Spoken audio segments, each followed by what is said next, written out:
Student, আজকের দশমিক সম্বন্ধে কিছু বেসিক কনসেপ্ট দেবো। 5 এই 2.5 অর্থাৎ এই সংখ্যাটা 2-এর বেশি কিন্তু 3-এর কম।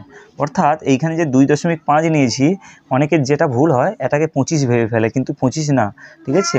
2-এর বেশি হয়, 2-এর বেশি কিন্তু 3-এর কম। দশমিকের আগে পর্যন্ত যেই সংখ্যাটা সেটাই পূর্ণ সংখ্যা, সেটাই অরিজিনাল মান। তার থেকে যে দশমিকের পরের যে সংখ্যা যত বড় হোক না কেন তার মানটা খুব অল্প, ঠিক আছে। সেই কারণে 2-এর থেকে বেশি, 3-এর থেকে কম লিখেছি। তাহলে 4-এর থেকে বেশি কিন্তু 5-এর থেকে কম কি সংখ্যা হতে পারে না? 4.1 হতে পারে, 4.2 হতে পারে, আর 4.3 হতে পারে, ঠিক আছে। এবার তোমাদের কিছু কথা বলি, ঠিক আছে। এই 4.1 যা, ঠিক আছে, 4.1 যা, এই 4.1 4.10-এর সাথে সমান, ঠিক আছে। কি বললাম?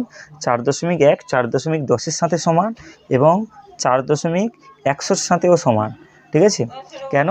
4 থেকে 5-এর যে সংখ্যাটা, 4 থেকে 5 পর্যন্ত যে সংখ্যাটা, এই যে দশমিকের পর 1কে এটা 10 ভাগে ভাগ করা হয়েছে, তার মধ্যে 1 ভাগে লেখা হয়েছে।